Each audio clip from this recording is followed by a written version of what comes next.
안녕하세요. 저는 얼마 전 이혼한 30대 여성입니다. 이 세상에 제정신 아닌 사람 많다고 하지만 정말 정신병자를 만나기란 쉽지 않잖아요. 제가 그 쉽지 않은 경험을 했는데 그 일 때문에 세상과 인간관계를 생각하는 관점이 달라지게 돼 사연을 써봅니다. 뭐든 많이 듣고 많이 보는 게 살아가는 데 좋은 지혜가 될 수 있잖아요. 여러분들도 제 사연 들어보시고 이런 도라이도 있다는 걸 명심하며 들어주셨으면 좋겠어요.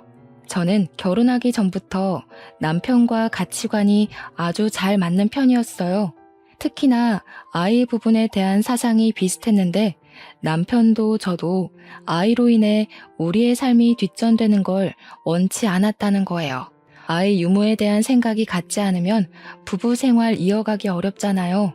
그리고 저출생률 높다고 하더라도 보통은 여건만 되면 결혼하고 아이를 갖고 싶어 하는 분들이 많더라고요. 저는 여건이 되든 말든 아이를 원하지 않는 사람이었습니다. 그건 남편도 마찬가지였는데 그런 인연을 만나는 게 참 어려웠어요. 그래서 제가 더 남편을 남다르게 생각했던 것 같습니다. 남편도 제 의견에 흔쾌히 동의를 해줬고 저희는 아이를 갖지 않기로 하고 결혼을 했어요. 보통은 아이를 갖지 않겠다고 하면 양가 어른들이 안 좋게 생각할 수도 있고 그 일로 인해 결혼을 반대할 수도 있잖아요. 신기하게도 저희 부모님은 물론 시가에서도 저와 남편의 뜻을 존중해 주셨어요. 양가 집안의 뜻까지 저희 생각과 같았을 때 저는 천생연분을 만났다는 생각까지 했었습니다. 그런데 말입니다. 사람이 혼자만 살다가 평생을 함께할 배우자가 생기고 호적이 같아지고 하니까 왠지 모를 감정이 생기더라고요.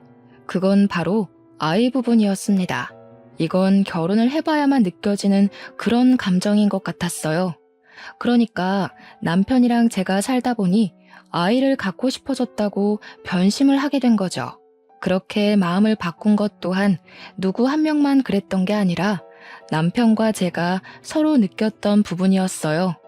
저희가 어떻게 마음을 바꿔먹었냐면 연애할 때와는 다른 환경 속에서 이런저런 대화를 많이 해보니까 우리가 서로 육아에 대한 가치관 또한 비슷하다는 걸 알게 되었거든요. 과거에 아이를 가질 생각은 없었으나 만약 아이가 있다면 나는 이렇게 해나갔을 것이다 라는 그런 생각들이 남편이랑 잘 통했어요. 그 덕에 뭔가 이런 남편이라면 아이를 가져도 될 것 같은 믿음이 생겼고 저랑 남편은 서로 아이를 갖자고 생각을 바꾼 겁니다. 막상 다짐을 하니 기대는 더욱 커졌어요. 우리 둘만으로도 행복한데 우리가 그리는 미래에 우리를 닮은 새 가족이 생긴다고 하니까 그거 참 기분 이상하더라고요. 그러나 그 기대에는 바로 찬물이 뿌려지고 마는데요. 저희는 병원에서 실망적인 결과를 듣게 되었어요. 의사가 말하길 남편이 불임에 가까운 난임이라고 하는 겁니다. 저도 저지만 진심으로 아이를 생각했었던 남편이 좀 많이 실망한 기색을 드러냈어요. 그래도 원래 우리가 결혼 전부터 아이를 계획했던 건 아니라서 저는 남편한테 괜찮다고 위로를 해줬습니다. 아쉬운 건 아쉬운 거고 안 되는 건 안 되는 거잖아요. 식구들은 당연히 우리 사이에 아이를 원하고 있었는데 저희가 아이 낳겠다고 생각을 바꿨을 때 양가에서 저희보다 더 좋아해 주셨거든요. 검사를 하고 난 후에는 차마 양가 집안에 알리지 못하고 있었는데 한날 시부모가 검사받은 걸 기대하면서 우리더러 아이 얘기를 한 적이 있었어요. 그런데 남편이 생각보다 상심이 컸는지 시부모가 찍소리도 못하게 설명해서 입을 막더라고요. 나 불임이야. 아기 못 가지니까 기대는 안 했으면 좋겠어. 원래부터 아기 생각은 없었는데 막상 아예 못 가진다고 하니까 기분이 좀 이상하더라.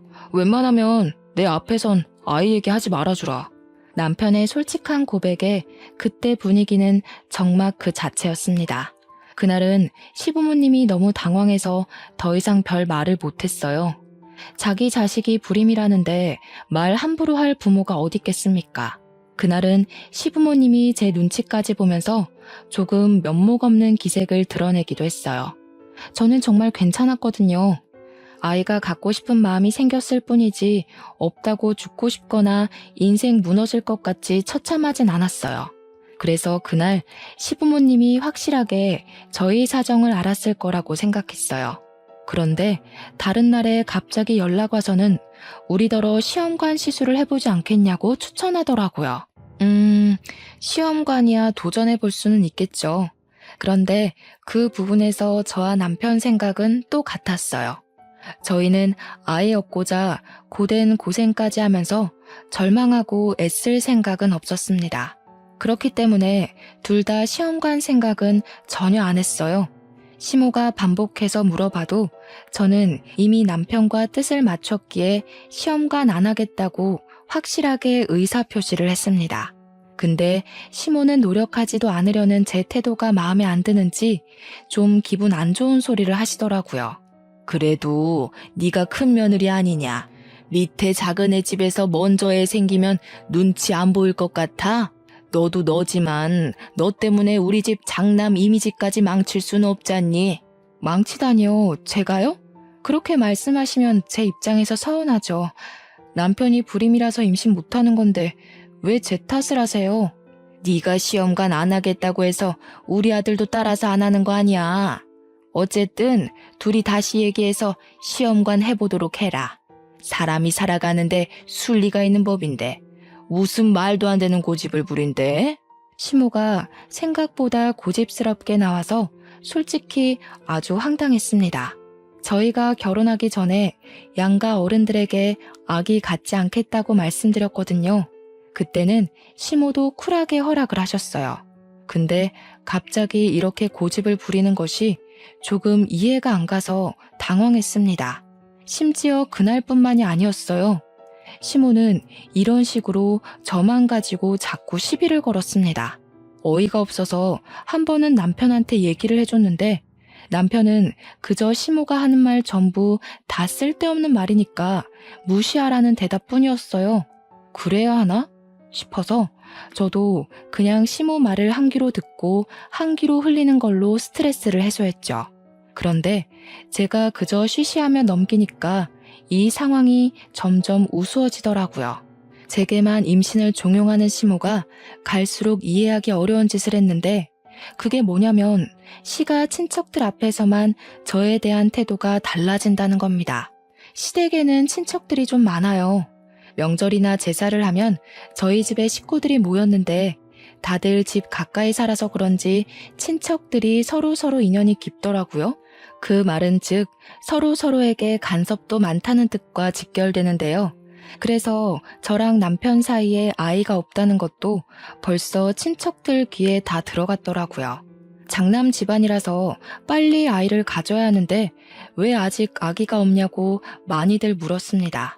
그 질문은 해가 바뀔수록 더 심해졌고 날카롭게 날라왔어요. 저는 초반에 친척들이 그런 식으로 물을 때면 남편의 흉을 보고 싶지 않아서 굳이 남편이 불임이라는 건 들추지 않았어요.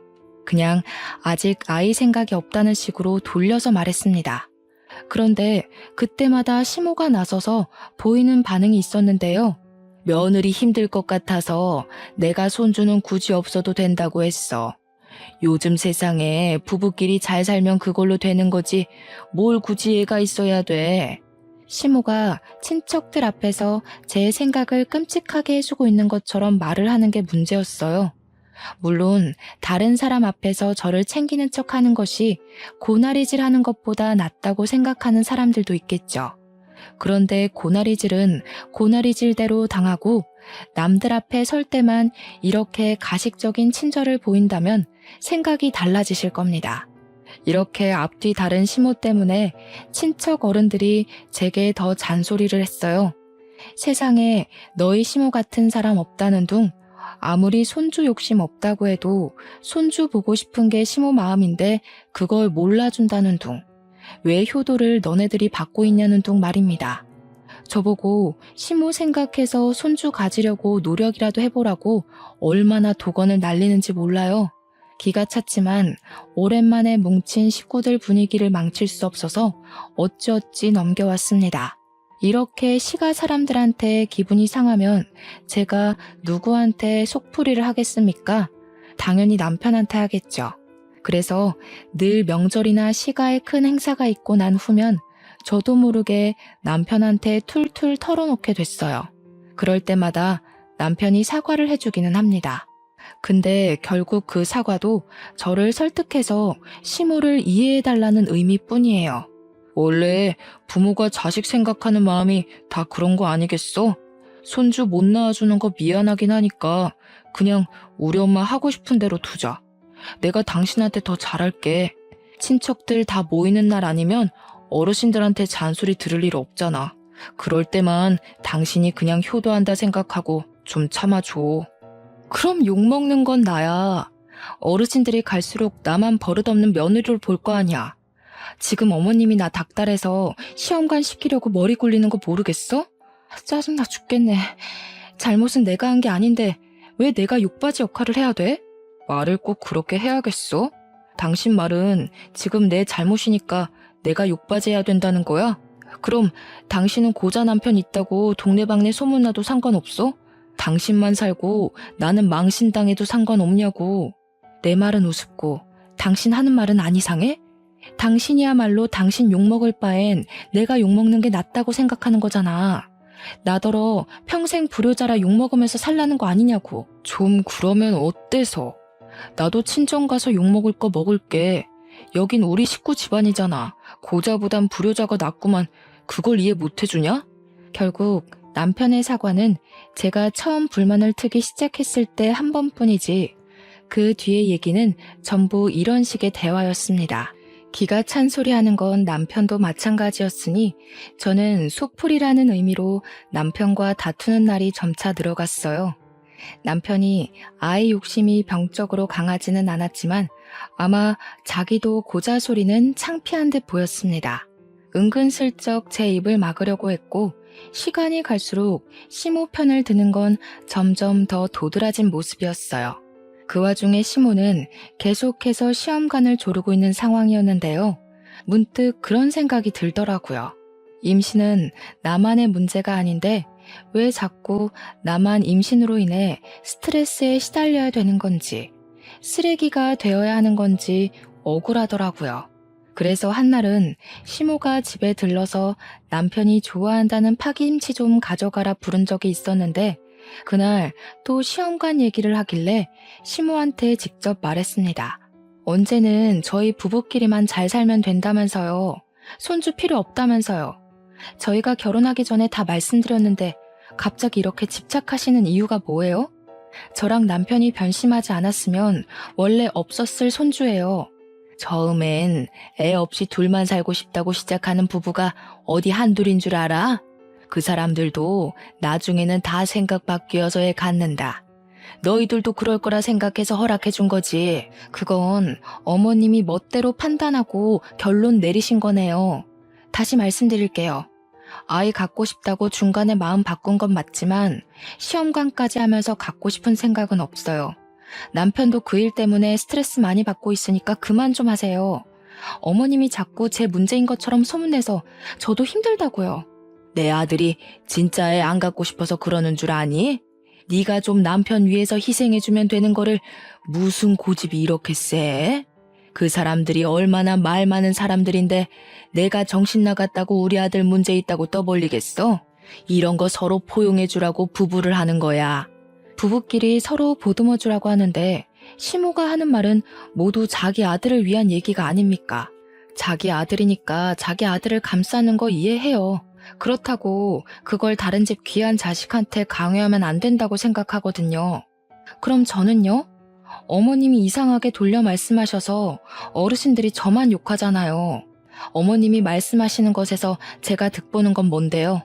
전부 다 어머님 좋은 일, 남편 좋은 일만 늘어놓고 계시는 거 스스로 안 느껴지세요? 그렇게 억울하면 시험관 하라니까. 네가 애만 가지면 내가 왜 너를 들들 볶겠냐. 내가 너 때문에 요즘 통 잠을 못 잔다. 네가 우리한테 피해주고 있는 건 왜 생각 못하니? 억울하고 분하면 임신을 하라니. 무슨 말만 하면 기승전결 임신. 시모는 얼마나 열이 받았는지 제 얼굴에 침까지 튀기면서 손가락질을 했습니다. 저 때문에 집안 사람들 얼굴 보기 창피해서 못 살겠다고 하더군요. 그런 와중에 제가 따박따박 대꾸하니까 더 화가 났는지 갑자기 파김치통을 제게 던져버리더라고요. 저도 모르게 그 통을 받았는데 저야말로 시모 행동에 열이 받아서 그걸 그대로 바닥에 던져버렸어요. 그러자 파김치통 뚜껑이 열리면서 바닥에 파김치가 쏟아졌고 시모 양말을 흥건히 적셨습니다. 경고하는데 한 번만 더 저를 그런 식으로 말씀하시면 남편 고자라고 다 말할 거예요. 그리고 이건 안 들고 갈게요. 뭐 쏟아져서 먹을 수도 없겠지만 씨 없는 수박 뭐가 이쁘다고 반찬을 챙겨주세요? 애초에 남편 씨만 좋았어도 어머님이랑 저 사이에 이런 불상사는 없었겠죠? 근본 문제가 뭔지 똑바로 생각해 보셨으면 해요. 저는 결국 빈손으로 왔다가 빈손으로 나가야 했습니다. 그때 시모가 제 뒤통수에 대고 야! 라며 목청을 높이면서 달려오는 기척이 들리더라고요. 돌아보니 제 머리채를 잡으려고 하대요. 그래서 바로 피해버렸어요. 그니까 시모가 허둥지둥대면서 바닥에 꽈당 넘어지는 게 아니겠습니까? 시모가 뛰어온 길에는 파김치 국물로 엉망이 되어 있었습니다. 꼴 좋았어요. 제가 만약 못 피했다면 저는 시험관 안 한다는 이유로 불효자로 욕먹고 내조 못하는 아내로 찍히는 걸로 모자라 시모한테 두들겨 맞기까지 했을 거 아닙니까? 호구같이 당해주기 싫었어요. 정말 황당한 상황이잖아요. 조선시대도 아니고 이런 억울한 누명을 누가 참고 있겠습니까? 넘어진 시모를 살펴주지도 않고 저는 매몰차게 집으로 돌아왔어요. 그런데 제가 제 의사표현 좀 했다고 시모가 많이 성난 건지 그걸 남편한테 고자질했더라고요. 남편이 퇴근하고 오는데 손에 새로운 파김치통이 들려 있었습니다. 시댁에 들렸다가 오는 길 같았어요. 남편은 파김치통을 제가 보는 앞에 팍 내려놓더니 화가 났다는 표시를 잔뜩 했습니다. 당신이 우리 엄마 허리 다치게 했다며? 왜 계속 우리 엄마랑 싸우려 드는 거야? 그냥 곱게 내내할 수는 없냐? 엄마가 아들 고자인 거 남들한테 말하는 게 창피할 수도 있는데 그것도 하나 이해 못 해주냐고. 어머님이 말을 또 그렇게 하셨네? 어머님 소설가 하셔야겠어. 어쩜 그렇게 자기 위주로 이야기를 잘 지어내실까? 나 꼭 사기 결혼당한 기분이야. 결혼 전에 우리 뜻 존중해주던 어머님은 어디 가셨대? 지금 비꼬냐? 젊은 네가 좀 이해해줄 수 있는 걸 꼭 그런 식으로 말해야 했어? 대체 불효자로 욕먹는 게 뭐 대수라고 이렇게까지 해? 친척 어른들을 맨날 만나는 것도 아니고 내가 좀만 참으라고 했잖아. 내가 친척 어른 만나는 것 때문에 이러는 거라고 생각해? 어머님이 당신 흠 덮으려고 나를 싹 수 없는 애로 만들고 있는 게 문제잖아. 아들 문제 숨기고 싶다고 거짓말을 하는 건 아니지. 내가 시댁 종도 아니고 왜 남을 위해서 기꺼이 욕먹는 걸 감수해야 돼? 남? 진짜 말 짜증나게 한다.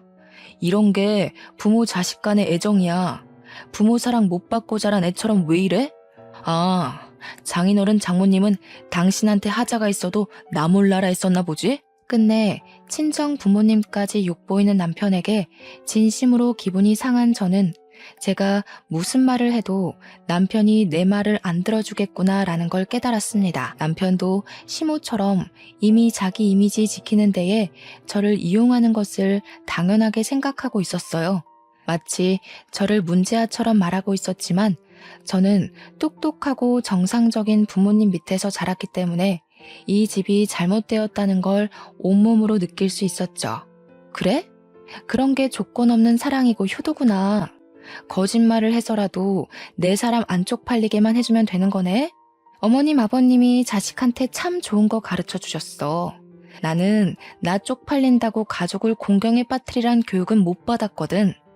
우리가 자식 낳으면 우리 애한테도 그런 식으로 가르칠 거야? 이건 나랑 좀 생각이 다른데. 비꼬지 말라고. 네가 이런 사람인 줄 알았으면 결혼도 안 했겠지만 이미 늦어버렸으니 너랑은 애 낳을 일 절대 없어. 너 같은 게 하나 더 생길 생각하니까 아주 치가 떨린다. 남편은 제게 손찌검을 하고 싶어 했는데 스스로 조절하면서 방을 나갔습니다. 그때부터 저희는 각방을 사용했어요. 서로 아는 체도 안 하고 밥도 따로 먹었습니다. 그렇게 좀 잠잠한 시간을 보내나 싶었어요. 남편이랑 다투니까 시모한테도 연락이 안 와서 그건 좀 좋더라고요. 아무래도 남편이 제 고집 때문에 시모한테 임신 얘기하지 말라고 경고를 한 것 같았습니다. 그걸 어떻게 눈치챘냐면 그래도 시댁에서 하는 제사는 가야 되잖아요. 거기서 시모가 제게 말 한마디 안 하고 행동으로만 행주 툭 던지고 국자 툭 던지고 할 때 눈치를 챘어요.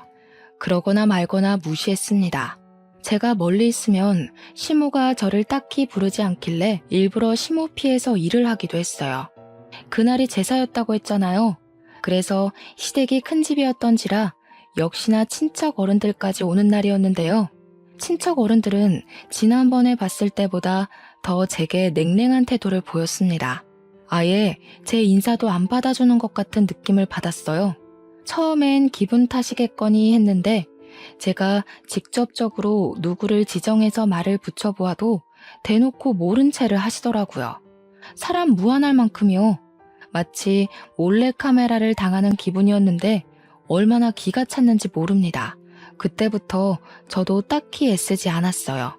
제 할 일만 하다가 집에 가자는 생각으로 마음 비우고 일했습니다. 그리고 제가 콩나물을 다듬고 있을 때였어요. 시모에 동서되는 어르신이 조심스레 제 곁에 와 앉더니 같이 콩나물을 다듬어 주시더라고요. 그러면서 그 어르신에게만 고개를 살짝 숙여 인사를 했는데 그때 어르신이 뜻밖의 말씀을 해주셨어요. 내가 잘 아는 난임센터 하나 소개해 줄 테니까 시어머니 그만 속상하게 하고 가서 검사라도 받아봐. 불임이라는 거 다 들었어. 네 시애미가 얼마나 속상해하면서 울던지. 자식들만 보고 사는 사람인데 불쌍하지도 않냐? 이때 상황 파악하느라 한 10초는 멍 때렸던 것 같아요. 그리고 저는 바로 헛웃음을 뱉었습니다. 가만히 듣자 하니 시모가 아주 기가 막힌 거짓말을 해놨더라고요. 많은 친척 어른들한테 제가 불임이라고 소문을 퍼뜨려 놓은 거 아니겠습니까? 와, 그래서 다들 저를 보고 혀를 끌끌 차고 인사도 안 받아줬구나. 이해가 되더라고요. 이거 진짜 이렇게 넘어갔다간 정말로 호구될 것 같대요. 앞으로 살 날이 얼만데 제 결혼 생활 또한 더 피곤해질 것 같았고요. 저는 그래도 저한테 시모인 사람이니까 최소한의 예의는 지켜야 할 것 같아서 남편이 고자라고 소문은 안 냈어요. 그런데 시모가 먼저 선수를 치고 저를 바보 만들어 놓은 거 아니겠어요? 참을 수가 없었습니다. 이건 제가 며느리라는 이유만으로 참아줄 수 있는 수위를 넘긴 것 같다는 생각이 들었어요. 저는 바로 콩나물을 팩 던지고 얘기를 했습니다. 와, 소문 무섭네요. 불임은 제가 아니라 남편이거든요. 어머님이 또 거짓말을 하셨어요? 남편이 씨 없는 수박이라고요. 제가 문제가 아니라 남편 몸에 정자수가 없다는데 제가 없는 씨를 가지고 애를 만들 수는 없잖아요. 어머님은 왜 계속 제 몸에 이상 있는 것처럼 몰아가신대요? 제가 몇 번이나 말씀드렸는데 또 그러시네. 제 앞에 어르신이 제 발언에 아무 말도 못하고 있자 저는 자리에서 일어나 이참에 다 밝혔어요. 못 믿겠으면 검사 결과지까지 보여주겠다고 나는 내 모든 걸 걸고 불임은 남편이라는 걸 주장할 수 있으니 어르신들도 계속 날 욕할 거면 뭐라도 걸고 욕하라고 해버렸습니다. 친척 어른들은 제 패기에 당황해서 말문을 쉽게 트지 못했어요. 그땐 시모가 화장실 가고 없었던지라 저를 더 이상하게 쳐다봤습니다. 이것도 어머님이 거짓말일 거라고 하던가요? 검사 결과지를 이 집에다 붙여놔야 하나? 대체 뭐라고 하면 믿으실 건데요? 애들이 누구 왕따 시키는 건 철없다고 핑계라도 대줄 수 있지. 어르신들은 저 매도한 거 뭐라고 변명하실 거예요? 나중에 사실이 뭔지 알려지면 저한테 사과는 하실 거예요? 야, 안 닥쳐? 이게 뭐라는 거야? 어르신들 놀라셨잖아. 어디서 없는 얘기를 그렇게 당당하게 말해? 당신 따라 나와. 집에 가서 얘기하자. 그 순간 남편이 거실에 있다가 급히 제게 달려와 끌고 나가려고 했습니다. 저는 그런 남편을 팩 놓고서 어르신들께 바로 알렸어요. 이대로 억울해서 못 참겠네요. 검사 결과지 지금 휴대폰이 있는데 보실래요? 어머님이 자기 아들 고자인 거 창피하니까 저를 대신 팔아먹으려고 하는 것 같은데 저도 사람이거든요. 이런 식으로 이용당하면 기분 엄청 나빠요. 똑똑히 들으세요. 불임은 제가 아니라 남편이라고요. 그리고 그 타이밍에 시모가 화장실에서 나왔습니다. 친척 어른들은 뭐가 진짠지 모르는 얼굴을 하고 있었어요. 그럼에도 팔은 안으로 굽는다고 곧 제가 행패를 부리고 있다고 생각해 저만 이상하게 쳐다보았죠. 그 상황에서 남편이 저를 잡아 끌고 다시 자리를 벗어났는데요. 신발을 신을 때쯤 어른들이 시모한테 이 집 장남이 불임이었냐고 묻는 걸 들었습니다. 이미 그것만으로도 시모는 충분히 곤란해했을 겁니다. 그리고 밖으로 나온 남편은 저를 엘리베이터 앞에서 놓으며 쪽팔린다고 집으로 가라고 했어요.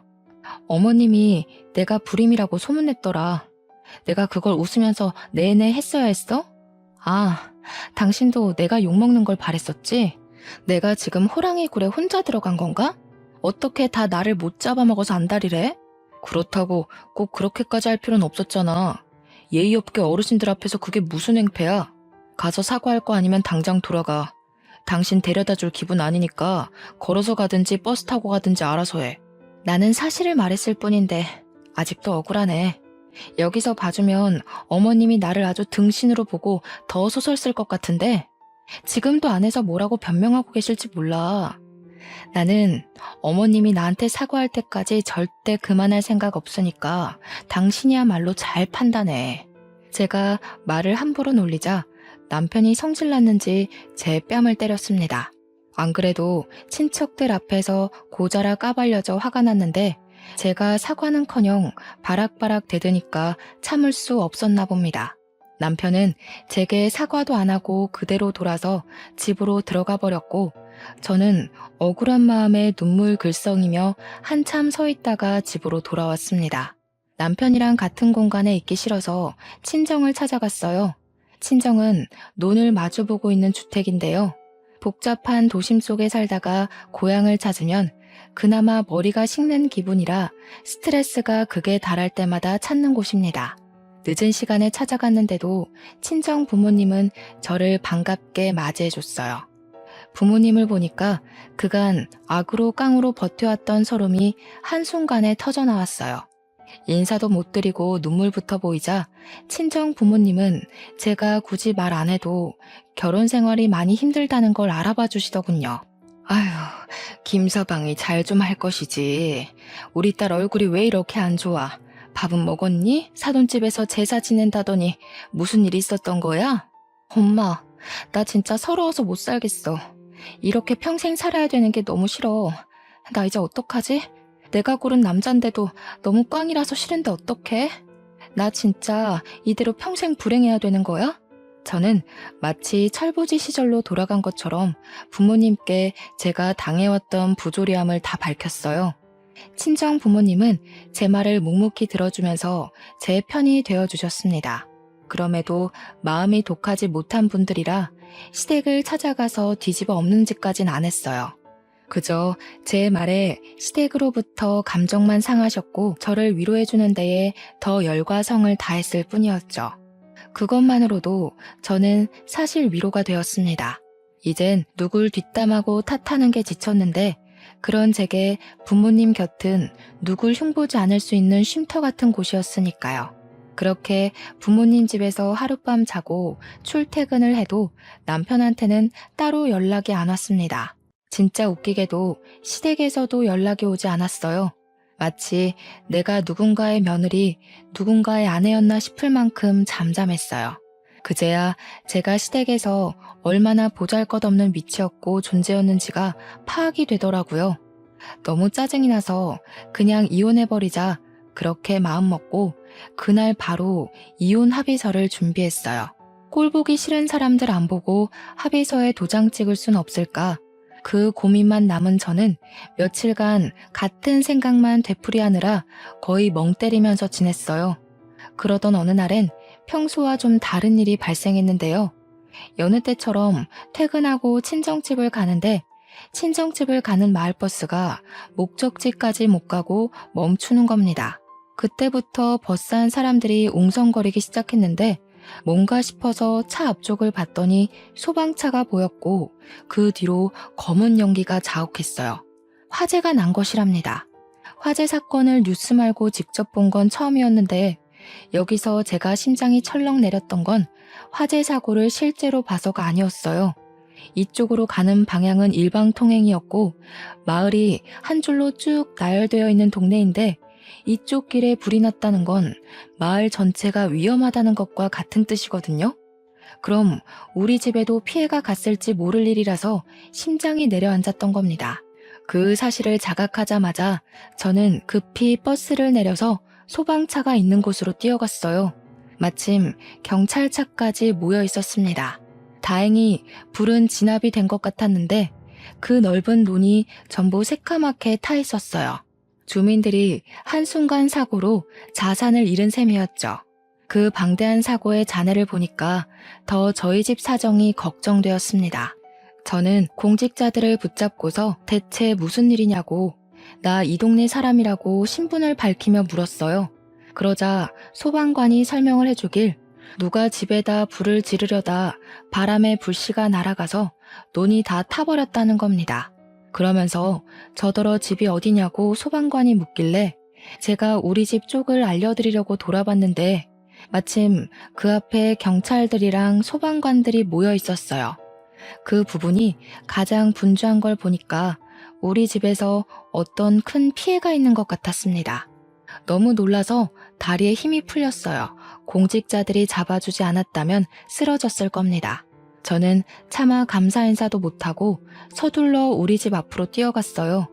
그 순간 저는 생각지도 못한 것에 놀라서 걸음을 멈췄습니다. 우리 집 대문이 새카맣게 탄 건 문제도 아니었어요. 우리 부모님 앞에서 시모가 양쪽에 경찰을 끼고 서 있더라고요. 손에는 수갑을 차고 있었습니다. 그걸 보자마자 이 사태가 누구 때문에 일어난 건지 한순간에 알 것 같았어요. 저는 시모를 무시하고서 부모님께 대체 이게 무슨 일이냐고 물었습니다. 무척 성이 나 있던 부모님은 아빠나 엄마나 할 것 없이 서로 흥분해서 시모를 삿대질하기 시작했는데요. 두 분 하는 말이 시모가 우리 집에 불을 지르려다가 논을 다 태워버렸다고 노발대발하는 겁니다. 와, 세상에 무슨 이런 정신 나간 년이 다 있니? 내가 하루 이틀 살아본 거 아닌데도 이렇게나 제정신 아닌 년은 처음 본다. 어떻게 자기 분에 못 이겨서 불을 지를 수가 있어? 너한테도 이 정도로 정신 나간 짓 했던 거야? 이 사람 이거 사람 아니구먼. 당장 깜빵 쳐놓고 다시는 못 나오게 해줘요. 이런 사람들은 밖을 나돌아다니면 안 돼. 이런 여편네인 줄 알았으면 우리 딸을 안 보내는 건데 이 천박한 집안 같으니라고. 제가 그날 부모님이 성질내는 걸 처음 보기도 했지만 그 미친 짓이 기어코 시모가 한 짓이 맞는다는 것에 더 충격받았습니다. 아무리 생각해도 시모가 갑자기 이런 사고를 칠 만큼 저한테 악감정이 있나 의문스러웠어요. 제가 시모를 화나게 한 게 있다면 겨우 시험관 안 하는 것과 친척 어르신들 앞에서 남편이 고자라는 걸 알려준 것밖에 없다고 생각하거든요. 그런데 그걸로 화재 사고를 일으킬 수도 있는 건가요? 심지어 이렇게 공직자들까지 대동했는데도 시모는 반성하는 기색이 없었어요. 오히려 우리 부모님이 자기 탓하는 걸로 더 뭐라 하면서 목소리를 쩌렁쩌렁 내었습니다. 그쪽들 딸 때문에 우리 아들이랑 내가 망신을 당했는데 이 정도는 아무것도 아닌 거지. 그러게 왜 나를 망신 주냐고. 감히 시댁을 덤비면 어떻게 되는지 톡톡히 알았죠? 이제부터 딸 교육 똑바로 시켜요. 뭐라고요? 그쪽 아들이 몸에 장애 있는 거를 왜 우리 딸 탓을 해요? 망신은 우리가 망신이지. 남자 구실도 못하는 놈을 사위로 들이게 됐는데 나 솔직히 사기당한 기분이라고요. 우리한테 자식 교육 논하기 전에 그쪽 자식 건강이나 점검하세요. 이봐. 집구석에 어른이란 사람들 생각하는 꼬락서니가 이 모양이니 자식 되는 년도 버릇없이 따박따박 말대꾸 하지. 정신 좀 차리세요 사돈들. 지금 사돈들 딸이 밖에서 사돈들 이름에 똥칠하고 다녀요. 시모의 얼척없는 발언에 저는 뼛속부터 화가 치밀어서 결국 시모의 싸다구를 때렸습니다. 그 순간 정적이 흘렀고 저한테 맞은 시모도 자기가 맞았다는 것에 기가 찬 얼굴을 하고 있었어요. 이 사람 이거 완전 정신병자네. 물불 안 가리고 자식 지키려는 건 알겠는데 진짜 불도 안 가릴 줄은 몰랐네요. 불놀이 하시고 오줌 안 싸셨나 몰라? 이대로 이혼하면 서러울 것 같았는데 직접 깜빵 가주겠다고 이리 사고를 쳐주니 제가 무척 기뻐요. 이제야 숨통 좀 트이겠네요. 뭐라고? 이 정신 나간 것이 감히 시애미를 쳐? 이보세요. 보셨죠? 당신들 딸내미가 이 모양이야. 경찰 선생님들도 보세요. 정신 나간 건 내가 아니라 이 여자라고요. 날 잡을 게 아니라 전현을 잡아야지. 저는 이 사람 때문에 우리 부모님이 하마터면 큰 변을 당했을 뻔했다는 생각에 소름이 돋아서 반대편 뺨을 한 대 더 쳐줬습니다. 시모는 난생 처음 사람한테 맞아봤는지 얼떨떨해 하면서도 기분 나쁜 표정으로 저를 노려봤어요. 눈물까지 찔끔 나 있는 걸 보니 아팠나 봅니다. 사람 목숨 가지고 장난쳐놓고 고작 뺨 쳐맞는 게 억울하세요? 사람 억울하게 만드는 거 전문이신 분이 뺨 좀 맞았다고 억울해하니까 웃기네요. 그래도 아들 고자 얘기는 좀 묻히겠어요. 전과자 타이틀이 너무 세서 말이죠. 말 많은 집안에서 전과자 얘기가 얼마나 맛있는 소재일까? 우리 집 사람들이 고작 형편없는 년 말에 넘어갈 것 같아? 내가 억울해진 거 누구보다 우리 식구들이 더 잘 알아. 나 이대로 안 넘어간다. 우리 식구들이 너 가만 안 둘 테니까 각오하고 있어. 아줌마 식구들이 과연 아줌마 말을 믿을까요? 제가 볼 땐 여기 수십 명의 피해자들과 공직자들 말을 믿을 것 같은데요. 혼자 정신 나가서 불지른 건 사실이잖아요. 쓸데없는 고집 그만 부리시고 이제 그만 가보세요. 아줌마 때문에 바쁜 사람들 다 집에도 못 가고 있는 거 안 보이세요? 제 부탁으로 경찰들과 소방관들은 시모를 끌고 자리를 이동했습니다. 그 와중에 시모는 계속 저와 저희 부모님께 욕을 서슴지 않았어요. 그때 남편이 사람들을 뚫고 나타났습니다. 아마 시모가 사고를 치고 난 후 남편한테 미리 연락했던 모양이에요. 남편은 이미 상황을 다 알고 있었고 바로 제 앞에서 무릎 꿇고 앉더니 살려달라고 빌었습니다. 여보, 내가 미안해. 엄마가 일부러 이런 짓 벌인 거 아니야. 이거 다 실수야. 친척 어른들이 내가 불임인 거 다 알아서 엄마가 홧김에 그런 거야. 너도 이 상황이 고의일 수 없다는 거 알잖아. 제정신이 아니고서야 어떻게 불을 지르겠어. 너는 몰랐겠지. 나는 네 엄마 제정신 아닌 거 알고 있었어. 내가 몇 번이나 너한테 언지를 줬는데도 너는 너네 엄마 감싸두느라 바빴잖아. 실수든 고의든 지금 상황에서 그런 건 소용없어. 네 엄마가 정신 나가서 이 동네 사람들 자산 날려먹은 걸 탓해. 너희 집안은 멍청한 네 엄마 때문에 망하는 거야. 솔직히 불을 지른 것까지는 저도 놀란 부분이었습니다. 당연히 화재 사고가 아니더라도 용서해줄 마음은 없었지만 이젠 아예 용서 자체가 불가능해져 버렸어요. 피해자가 저 하나에서 여러 명이 되어버렸는데 제 손으로 해결할 수 있는 범위를 넘어선 거잖아요. 이건 어떻게 합의를 볼 수 없을 만큼 너무 큰일이었던지라 남편이 싹싹 빌어도 제가 어떻게 해줄 수 있는 문제가 아니었습니다.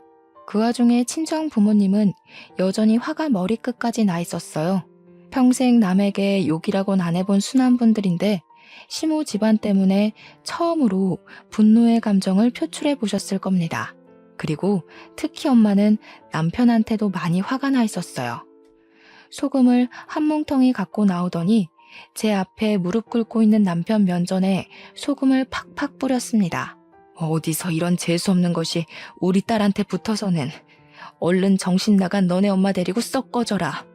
저 아줌마 아무래도 진짜 정신병 있는 게 분명하니까 병원에 쳐넣든지 감옥에 쳐넣든지 다시는 세상 밖에 못 나오게 가두라고. 남편은 엄마한테서 도망치듯 자리를 벗어났습니다. 나중에 들려온 소식인데 남편이 시모를 데리고 진짜로 정신병원을 갔다고 하더라고요. 거기서 아주 충격적인 진단 결과가 나왔는데요. 시모한테서 분노 조절 장애에 소시오패스 기질이 있다는 진단이 나온 거 아니겠습니까? 좀 충격이었어요. 남의 돈에 좋아 보이려고 이미지 관리를 엄청 한다는 건 알았지만 그게 강박증이었을 만큼 정신병을 갖고 있는지는 몰랐거든요. 사실 처음엔 감형받으려고 수쓰는 건가 했어요. 근데 지난날의 시모 모습을 곰곰이 생각해 보니 정신병이 아니고서야 설명할 수 있는 말이 없긴 하네요. 그건 그거고 우리 친정집이랑 동네 사람들의 다 타버린 돈은 제대로 배상해야 되잖아요. 저는 당연히 남편에게 이혼 소송을 했고 시모는 방화죄와 우리 집 기물 손괴죄로 기소가 되었는데 감옥시설에 소속된 정신과 전문의에게 치료를 받게 되었다고 해요. 그리고 그 집안은 저희 동네 논에 대한 보상 때문에 완전 빚더미에 앉았다고 합니다. 그 논 땅덩어리가 굉장히 크거든요. 아마 파산난 전 남편의 집안을 살리려면 시가 친척들의 도움까지도 필요할 거예요. 시모가 그렇게 잘 보이고 싶어 했던 시가 친척들이 과연 쫄딱 망한 집안을 도와줄지가 의문이네요. 그쪽 집안이 상상 이상으로 망해버린 건 저한텐 좋은 일이었지만 한편으로는 그놈들 때문에 괜히 우리 동네 사람들까지 피해보게 만든 것 같아서 마음이 안 좋았습니다. 시골 구석이다 보니까 다들 안면 트고 지냈거든요. 그날이 있고 3개월이 지난 지금까지도 저희 부모님은 동네 사람들에게 사과를 하고 다녀요.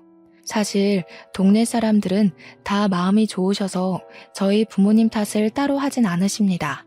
가끔 동네 사람들의 자녀분들이 오시면 저희 집을 내쫓아야 될 이웃으로 취급하긴 했어요. 특히 명절 때 이 동네에 사람이 많아지면 소문과 눈초리도 같이 무성해졌어요. 저희 부모님이 일부러 바깥을 더 안 나가시는 걸 알게 됐을 땐 제가 결혼을 한 것에 대해서 죽을 듯이 후회를 합니다. 저는 왜 하필 결혼을 해도 그런 집사람들이랑 엮여서 우리 부모님한테 피해를 줬을까요? 이쯤에야 문득 전 남편이 주야장천 말했던 불효자란 말이 맞는다는 생각도 들더군요. 다른 건 몰라도 우리 부모님 노후가 편안해질 때까지는 제가 계속 친정에서 지낼 것 같아요. 제가 문제의 원인인데 저만 이 동네에서 쏙 빠질 수가 있나요? 제가 몰고 온 똥 제가 치워야죠. 비록 해피엔딩인 사연은 아니지만 그래도 열심히 살고 있고 이웃들에게 용서받고자 애쓰고 있으니 청취자분들도 저희 가족에게 응원 한마디씩 해주시면 좋겠습니다. 늘 행복하시길 바라면서 긴 글 마무리할게요. 들어주셔서 감사합니다.